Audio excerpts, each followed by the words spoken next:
Hey guys, how's it going? Master Cal here, and today I'm going to be doing the 6th video for my 2021 NFL offseason recap series, the Philadelphia Eagles. So the Eagles wound up firing head coach Doug Pederson about a week later than most of the other teams that made head coaching changes did. They held on to him for a little bit while deciding whether to keep him or not, given Philadelphia's collapse last season, but ultimately, despite him winning the Super Bowl just 3-4 seasons earlier, they elected to move on. Replacing him is going to be Nick Sirianni, who was the offensive coordinator of the Indianapolis Colts under Frank Reich, so he'll get the opportunity to be a head coach pretty early on. For offensive coordinator, they brought in Shane Steichen. Steichen became the offensive coordinator of the Chargers midway through the 2019 season and had a pretty nice season in 2020, overseeing Justin Herbert's rookie season. The Chargers elected to go in a different direction at coach, and he brought in a different offensive coordinator. So the Eagles decided to bring in Steichen after he became a coaching free agent, if you will. And defensive coordinator is going to be Jonathan Gannon, who comes over from the Colts coaching staff. So obvious familiarity there with Sirianni. He was the secondary coach for the Colts.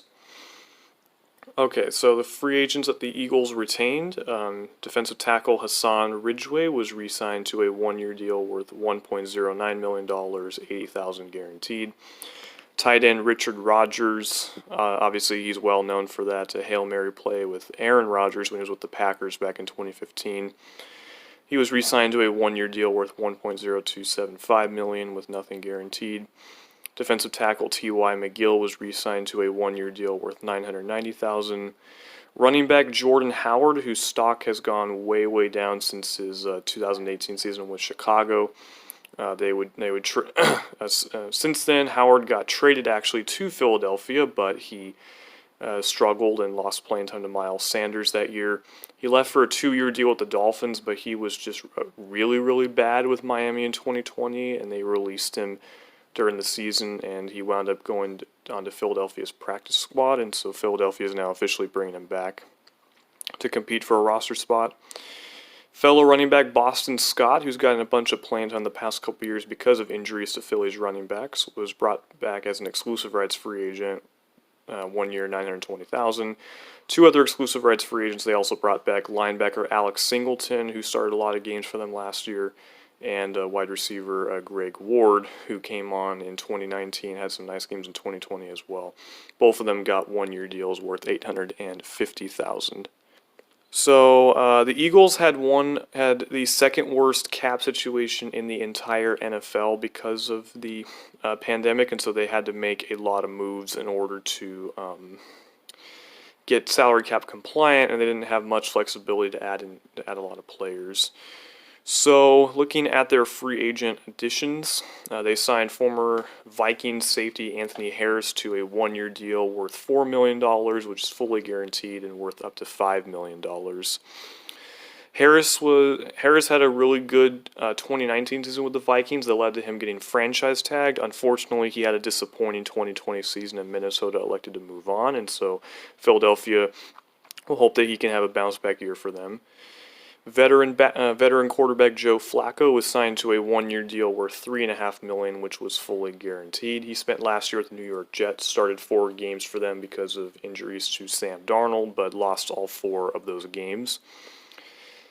And he will likely be a veteran backup. He could possibly push for the starting job, but my guess is he'll be a backup, and he looks a shell of the Super Bowl MVP that he was a long time ago. Another former Viking, linebacker Eric Wilson, joined the Eagles. One-year deal worth $2.75 million, up to $3.25 million, and fully guaranteed. Wilson had kind of been the third linebacker for Minnesota the past few years behind Eric Kendricks and Anthony Barr. Got some extended playing time last year because of the ACL injury to Barr. Edge rusher Ryan Kerrigan, a longtime member of the division rival Washington football team, who actually has the most sacks against the Eagles, more sacks against the Eagles than any other team. He signed a one-year deal with Philly worth $2.5 million, and it's fully guaranteed. He was more of a rotational player for Washington last year, given the depth of talent they had at the defensive line, and so we'll see what he does on the other side of the rivalry. Safety Andrew Adams was signed to a one-year deal worth $1.1275 million with $65,000 guaranteed. Spent the past couple of years with the Buccaneers. Tackle LaRaven Clark was signed to a one-year deal worth $1.065 million. A guy that Nick Sirianni knows from Indianapolis, former third-round pick. I think he suffered a torn Achilles, though, so he's coming off of that injury. Recently, they agreed to terms with quarterback Nick Mullins, former 49er, signing him to a one-year deal.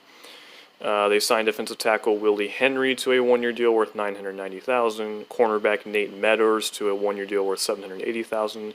Wide receiver Michael Walker was signed to a one-year deal worth $780,000. Offensive tackle Casey Tucker was signed to a one-year deal worth $660,000. And then a couple of waiver claims, most notably running back Kerryon Johnson, former second-round pick of the Detroit Lions. Detroit elected to move on from him this offseason, and he was claimed by the Eagles off of waivers. Since he was a second-round pick, he was set to make a little bit more than minimum salary, but he actually agreed to take a pay cut, and he wouldn't make the minimum salary for the Eagles this year. And defensive back Shaquille Taylor was another waiver claim, this time from the New York Giants. He's played for the Colts, so he knows Jonathan Gannon from there. They had 4 cuts. Most notably, they cut receiver Alshon Jeffrey, who was basically a non-factor last year with a Lisfranc injury. Defensive tackle Malik Jackson was also released, as he winds up being disappointment of a free agent signing, given he was injured most of 2019 and wasn't much of a factor in 2020. He signed with the Cleveland Browns. Fellow receiver Deshaun Jackson was also released. He signed with the Los Angeles Rams. And linebacker Joe Bacci was waived, and he got claimed by the Cincinnati Bengals off of waivers. For their free agent departures, versatile defensive back Jalen Mills signed with a 4-year deal with the New England Patriots. Punter Cameron Johnston was non-tendered as a restricted free agent. He signed out with the Houston Texans, a 3-year deal. Safety special teamer Rudy Ford signed a 2-year deal with the Jaguars. Edge rusher Vinnie Curry, who spent most of his career with the Eagles, signed a 1-year deal with the Jets. Linebacker Nathan Jerry, who's also coming off an Achilles injury, he signed a 1-year deal with the 49ers. Running back Corey Clement signed a 1-year deal with the New York Giants. Backup quarterback Nate Sudfeld signed with the 49ers. Linebacker Duke Riley signed with the Dolphins. Tight end Josh Perkins was non-tendered as a restricted free agent. He remains unsigned. They have 3 unsigned, unrestricted free agents. Tackle Jason Peters, who still wants to play even though he's 41 years old. Cornerback Nikhil Roby-Coleman, and also cornerback Cravon LeBlanc. So the Eagles did a bunch of trades this offseason, but none more notable than trading away former number 2 overall pick Carson Wentz. They sent him away to the Colts for a 3rd-round pick in 2021 and a conditional 2nd-round pick in 2022. That one can become a 1st-round pick if Wentz plays at least 75% of the Colts' offensive snaps, or at least 70% and Indianapolis makes the playoffs. So obviously we all know how horrible of a year Wentz had in 2020. In fact, he was the 2nd worst quarterback in the entire league. Only Sam Darnold was worse than Wentz. He's not far removed from high-end play, however, and the Colts are hoping that reuniting him with Frank Reich, who was obviously he was the offensive coordinator for the Eagles on that year where Wentz had an MVP caliber season before getting injured towards the end, and then Nick Foles obviously took them on to win the Super Bowl that year. So we'll see about that, and they'll roll ahead with Jalen Hurts as their quarterback. Then they had a notable trade that affected the draft position, I'm noting this one because they did receive future assets in it. So they traded back from number 6 overall. They also sent a 5th-round pick in 2021. They gave up to the Dolphins, receiving the 12th pick that Miami had acquired after Miami traded back from 3 to 12 with the 49ers, with the Niners moving up to eventually select Trey Lance. Philadelphia would also get Miami's a 1st-round pick from Miami in 2022. They had an extra one with that trade with the Niners, and also a 4th-round pick in 2021. They also traded away a 5th-round pick in 2022 to Washington, along with a 7th-round pick as they moved up into the 6th round during the 2021 draft. And then they also acquired cornerback Josiah Scott, who the Jaguars just drafted in 2020. They gave up cornerback Jamison Houston, who was on their practice squad last year. He was a call-up for some games and got some playing time down the stretch. And a 6th-round pick in 2023 was also given up to the Jags for that. So a number of trades that Howie Roseman ended up executing. For their draft picks, they actually wound up trading up from 12 to 10 with the division rival Dallas Cowboys, and they took Heisman Trophy winning wide receiver Devontae Smith from Alabama, a guy who is pretty small, and there are concerns about how long he'll last in the NFL given his stature, but there's no denying the talent and the playmaking ability he showed at Alabama, and he should be a dynamic addition to an Eagles receiving corps that's taken a lot of heat the past few years, and some rightfully so. Fellow Crimson Tide teammate Landon Dickerson was selected with the 5th pick in the 2nd round. Dickerson could be the long-term replacement for Jason Kelce at center. They took edge rusher Milton Williams with the 9th pick in the 3rd round. They took cornerback Zach McPherson with the 18th pick in the 4th round. They took running back Kenneth Gainwell with the 6th pick in the 5th round. With the 5th pick in the 6th round, they took defensive tackle Marlon Tuipulotu. With the 7th pick in the 6th round, they took edge rusher Teron Johnson. With the 40th pick in the 6th round, they took safety Jacoby Stevens. They selected long snapper Cameron Cheeseman with the 41st pick in the 6th round. That's the player they moved up with Washington to get when they gave up that future 5th round pick. And they took another edge rusher in the 7th round, Patrick Johnson. So they signed. So for extensions, they signed Brandon Graham, who's been an Eagle since 2010, to a 1-year extension for the 2022 season, and that was partly motivated by the fact that signing him to an extension would have lowered his cap hit. So over the next 2 years, he'll make $18.5 million with $11 million guaranteed. The Eagles have not really sustained any injuries at this point. So my thoughts on the offseason. I didn't think it was ideal that the Eagles wound up firing Doug Pederson kind of late into the coaching cycle. They were one of, I think, 7 teams that changed head coaches this year, and the other teams, 3 of them were fired during the season. Those were Bill O'Brien, Dan Quinn, and Matt Patricia, and then the other ones were fired at the end of the season. Adam Gase, Doug Marrone, and Anthony Lynn as well. But the Eagles, they didn't fire Pederson until like the following week after their season ended. So that wasn't ideal. There did seem to be a power struggle between him and the owner and the front office, so that could have certainly played a role. And what to do with Carson Wentz and Jalen Hurts, I think, played a role in that schism that ultimately the front office won over the head coach. So, yeah, so I didn't really like that. And since they were so late, they didn't have a chance to get maybe as attractive as a head coach. And given the uncertainty, and the fact that they collapsed and also the cap situation, it could have scared off some potential head coaching candidates that otherwise might have been more appealing. So, which is not a knock against Sirianni, but there could have been the need for maybe a more veteran head coach, especially since this is a team that wasn't far removed from being a playoff and Super Bowl contender. So we'll just have to see what Sirianni can do in year 1. So the positions of need I marked for the Eagles, I said wide receiver, edge rusher, linebacker, and cornerback.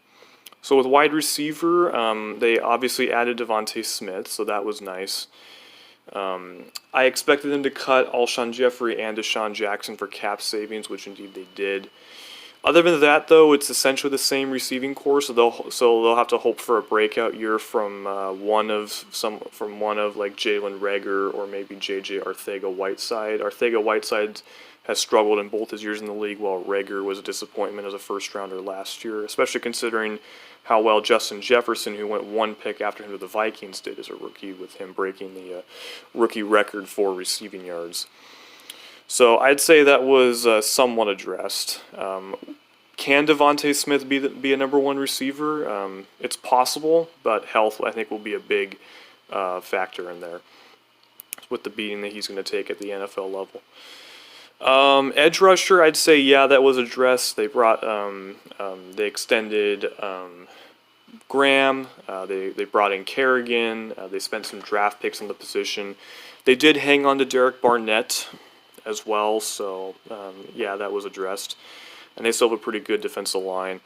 Linebacker, I guess that was kind of addressed. They added Eric Wilson, who I guess he's okay. He doesn't have a whole ton of experience, and they still overall have a pretty young linebacking core.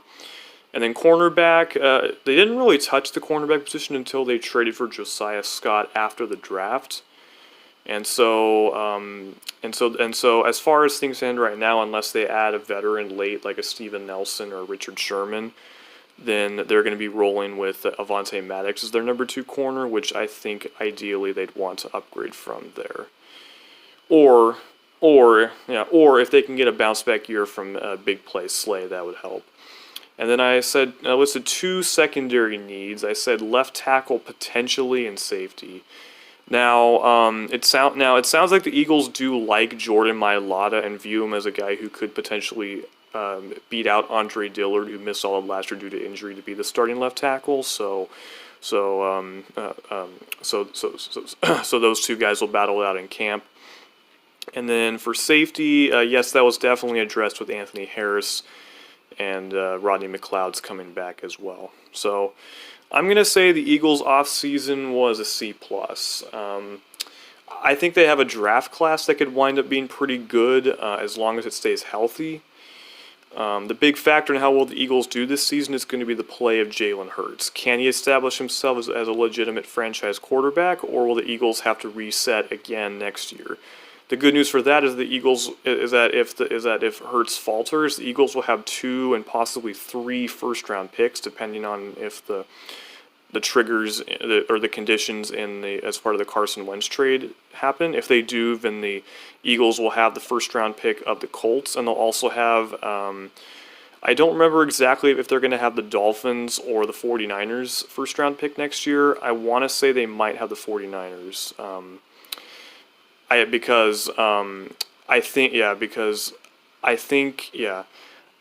think the Dolphins gave them the 49ers first round pick, and it wasn't something like whichever one is the lesser value we'll give up. I think the Dolphins said we'll give you the 49ers pick no matter what. So we'll conclude with the projected starters for the Eagles.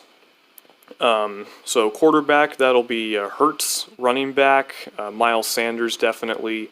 Left tackle, again, competition between Mailata and Dillard. Left guard will be Isaac Sumalo. Center will be Jason Kelsey. Right guard, Brandon Brooks, who's back from the torn Achilles. Right tackle, Lane Johnson, who's hoping to put yet another injury-shortened season behind him as well. Their top receivers, I think, will be Jalen Reagor, Greg Ward, and Devontae Smith. Tight end, now this is interesting. Zach Ertz does still remain with the Eagles, as the Eagles have not been able to find a trade partner for him yet, because they want, I think, at least a third-round pick, which teams are not really willing to give up for a guy who's already over 30 years old, was injured a lot of last year and is in a contract year, and with a pretty sizable cap hit as well. However, the Eagles have been stubborn, and they don't want to on not wanting to lose him for nothing, i.e. releasing him. So we'll see if Ertz rumors swirl during training camp and whatnot. Ertz sat out OTAs, but the Eagles did cancel mandatory minicamps, so he didn't really hold out a minicamp. But I'm suspecting he probably would have if they did hold a mandatory minicamp. Dallas Goedert is also in a contract year, and there's been reports that they have discussed an extension. So, we'll have to see. like, so like, what do the Eagles do? Are they going to keep Ertz on the through training camp? Like, if they can't find a trade partner for him, are they going to keep him on the roster and then maybe trade him for whatever they can get at the trade deadline? Or are they going to, or would they keep him and then just let him walk and leave for a compensatory pick? Obviously, there would be injury risk in keeping him on the roster, but we'll have to see. Anyways, over to the defensive side, you'll have Graham back off the edge, Fletcher Cox and Javon Hargrave up the middle, and then off the other edge, it will be Derek Barnett. Linebacker, I think their linebackers would be something like Eric Wilson, TJ Edwards, and Alex Singleton. Cornerback will be Darius Slay, Avonte Maddox, and then Josiah Scott will probably compete with Craig James to start in the slot. And then safety will be Anthony Harris and Rodney McLeod. So that's going to do it for this video. I hope you guys enjoyed, and stay tuned for the next off-season preview video.